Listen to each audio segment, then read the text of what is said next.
चलिए नेक्स्ट है टॉपिक आपका रोग रोगी परीक्षा। ये भी टॉपिक आपने पैथोलॉजी में अच्छे से पढ़ा हुआ होगा। चलिए फिर से बात करते हैं। और यहाँ से केसी में क्वेश्चन पूछा जाता है। वो आगे जब हम पढ़ेंगे ना, ये निदान और ये यहाँ से क्वेश्चन आता है केसी के अंदर। तो शुरू करते हैं टॉपिक रोग रोगी परीक्षा। अब रोग रोगी परीक्षा की जरूरत क्या है, क्यों करनी है हमें रोग रोगी परीक्षा।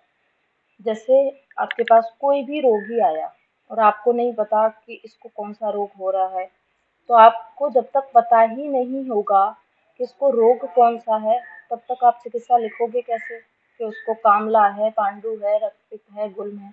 तो उससे पहले आपको रोग की परीक्षा करनी पड़ेगी। ठीक है। फिर उसके बाद रोगी की परीक्षा।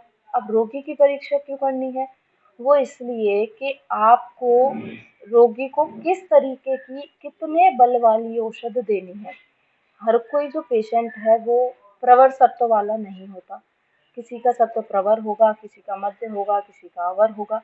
तो वहां पर उसके सत्व की परीक्षा करके, उसके बल की परीक्षा करके कि इसके सहने की क्षमता कितनी है, आप किस किस तरीके की इसको औषध दे सकते हो।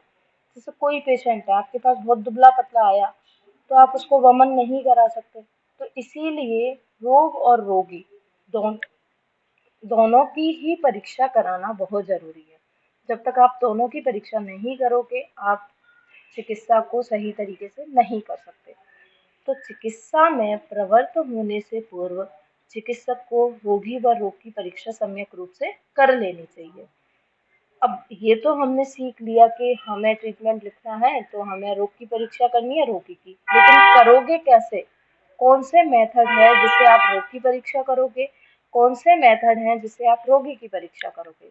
तो जो निदान पंचक होता है, जिसमें निदान, पूर्व रूप, उपसे संप्राप्ति वो आते हैं, वो मेथड है रोग की परीक्षा का। अब आपसे क्वेश्चन पूछा जाएगा, रोग परीक्षा करने का तरीका समझाइए। मतलब लैंग्वेज कुछ भी हो सकती है, लेकिन क्वेश्चन इसी तरीके का होगा कि रोग की परीक्षा को समझाइए। तो वहां पे आपको उल्टी सीधी बात ना लिख के क्या लिखना है, पूरा का पूरा निदान पंचक लिखना है। या फिर क्वेश्चन आ जाए कि रोगी की परीक्षा का वर्णन कीजिए, तो फिर आपको त्रिविध, षडविध, अष्टविध, दशविध, जितनी भी परीक्षाएं आप जानते हो उन सभी को लिखना है। और क्वेश्चन आपसे ऐसे ही पूछा जाएगा कि रोगी की परीक्षा का वर्णन करो या रोग परीक्षा का वर्णन करो। तो क्लियर है, अगर रोग पूछा जाए तो निदान पंचक लिखना है, और रोगी का बोला जाए तो ये वाला लिखना है। अब आती है इनकी बात कि आपका ऑब्जेक्ट क्या है, आपका उद्देश्य क्या है, कि आपको क्यों करनी है रोग रोगी की परीक्षा। तो सबसे पहले रोग विनिश्चय करने के लिए कि भाई पेशेंट आ तो गया पर ये तो देख लें इसको रोग कौन सा है। तो रोग विनिश्चय के लिए रोग रोगी परीक्षा करनी है आपको। रोग रोगी के बल के ज्ञान के लिए, रोग के संपूर्ण ज्ञान के लिए कि किन कारणों से रोग हुआ, कितना ये बढ़ चुका है, साध्य है, असाध्य या याप्य, पूरा का पूरा ज्ञान जानने के लिए उसकी क्या करनी है, आपको परीक्षा करनी है। और उचित चिकित्सा के निर्धारण के लिए आपको क्या करनी है, रोग रोगी परीक्षा करनी है। तो यहाँ से 2 मार्क्स का क्वेश्चन आपसे पूछा जा सकता है कि रोग रोगी परीक्षा का उद्देश्य क्या है। तो ये क्वेश्चन केसी में तो नहीं आता, लेकिन पैथो में बहुत पूछा जाता था ये वाला क्वेश्चन। तो ये थोड़ा सा ध्यान रख लेना कि क्यों हम रोग रोगी परीक्षा करवाते हैं। फिर देखते हैं इनमें अंतर क्या होता है। तो पहले पढ़ेंगे हम रोग परीक्षा, उसके साथ साथ ही पैरेलल में बात करेंगे रोगी परीक्षा। तो जो रोग परीक्षा है वो ज़्यादा इम्पोर्टेंट क्यों है, कि रोग जो होगा वो रोगी पर ही आश्रित होगा। अब जैसे आप बोल रहे हो कि आपको जो है रक्त पित्त का जो है ट्रीटमेंट लिखना है, लेकिन रक्त पित्त होगा किसको, किसी रोगी को होगा, किसी पेशेंट को ही तो होगा। तो रोग जो होता है हमेशा रोगी पर ही आश्रित होता है। अतः रोग परीक्षा आश्रयी परीक्षा है। ऐसे रोग हवा में चलता फिरता नहीं दिखेगा आपको, किसी पेशेंट के अंदर, किसी जानवर के अंदर ही होगा कोई भी रोग। तो रोग क्या हुआ, आश्रयी हुआ, यानी कि किसी पे डिपेंड है। अगर ज्वर को प्रकट होना है तो उसे किसी व्यक्ति का सहारा लेना पड़ेगा, तभी वो दिखेगा कि इसको ज्वर हो रखा है। यानी कि ज्वर क्या हो गया, आश्रयी हो गया, किसी पर आश्रित है। क्लियर है। फिर रोग ज्ञान के कितने उपाय होते हैं, 5 उपाय होते हैं, जानते हो आप। एक एक की बात करेंगे। सभी के मत से रोग परीक्षा इंपॉर्टेंट चीज है ये। जितने भी आचार्य आप पढ़ोगे, सुश्रुत है, भागवत है, चरक है, हारित है, काश्यप है, शारंगधर है, और कोई भी जितने भी आप नाम जानते हो, सभी के अकॉर्डिंग ये बोला जाए कि रोग परीक्षा कितने प्रकार की होती है, तो 5 ही है। रोग परीक्षा कितने उपाय हैं? 5 ही हैं। तो हमेशा आपको निदान पंचक बताना है, चाहे माधव निदान का नाम से आए, चाहे कोई भी आचार्य का नाम लग के आए या ना आए, हमेशा रोग परीक्षा जो कि वो एक ही रहेगी, यानी कि निदान पंचक वाली। लेकिन रोगी की परीक्षा सबके अकॉर्डिंग बदल जाती है, वो भी मैं बात करूंगी। फिर उसके बाद है रोग परीक्षा के अंतर्गत विभिन्न अवस्थाओं का अध्ययन किया जाता है। अब रोग परीक्षा के अंदर कौन कौन सी स्टेज आएगी? पहले निदान आएगा, फिर पूर्व रूप आएगा, फिर लक्षण आएगा, संप्राप्ति, उपशय, ये सारी स्टेज आती हैं। तो एक एक करके स्टेज को हम पढ़ेंगे। अभी भी जब भी मैं स्टेज के बाद आपको नेक्स्ट पढ़ाऊंगी तो एक एक स्टेज ही पढ़ेंगे। तो पूर्व रूप अवस्था में दोष दूष्य सम्मोचना को जाना जाता है।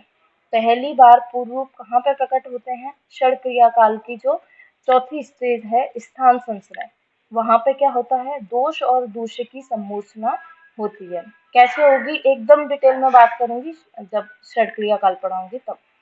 उपशय द्वारा, और जो रोग की 5वीं स्टेज होती है, चौथी स्टेज होती है उपशय, उसके द्वारा आप गूढ़ लिंगों को पहचान सकते हो। जैसे कि मान लो उरु स्तंभ है, या फिर और कोई भी रोग है, तो उरु स्तंभ में आप स्नेहन कराओगे तो बढ़ जाएगा, ठीक है, और वहीं गृध्रस ही हुआ, वहां स्नेहन कराओगे तो ठीक हो जाएगा।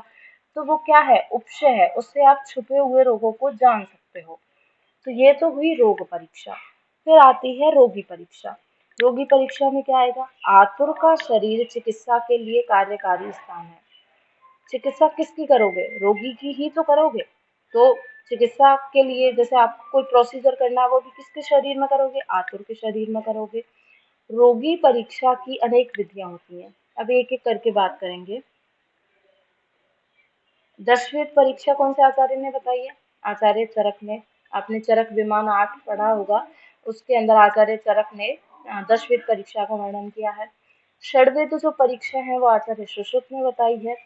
और यहाँ पे इसको ठीक कर लेना, चतुर्विध नहीं है। अष्टांग हृदय ने कितनी परीक्षा बताई है? त्रिविध।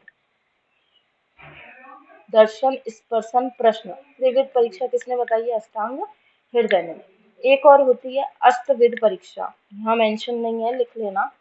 अष्टविध परीक्षा, अष्टविध परीक्षा कौन से आचार्य ने बताई है?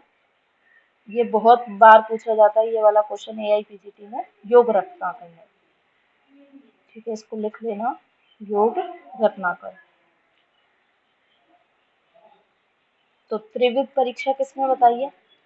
आचार्य भागवत ने। षड्विध परीक्षा किसने बताई है? आचार्य सुश्रुत ने।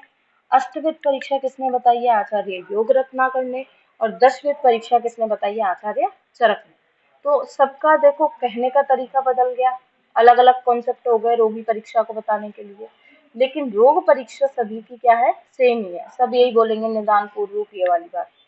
रोगी परीक्षा के अंतर्गत रोगी की अवस्था को जानने के लिए शारीरिक प्रमाण, जो कि दशविध परीक्षा के अंदर आते हैं, कि शरीर का प्रमाण कितना है, मध्यम है, प्रवर है, अवर है, संवहन कैसा है, मांस वगैरह, मांसपेशी वगैरह कैसी है उसकी, मानसिक अवस्था यानी कि इसका सत्व कैसा है, और उसके साथ में आदि का ज्ञान किया जाता है, जो कि हम आगे पढ़ेंगे, सारी यही चलेंगी।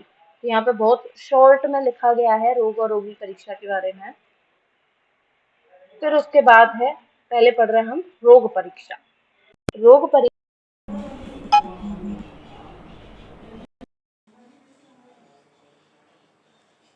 आवाज आ रही है? पूजा, आवाज आ रही है आपको मेरी?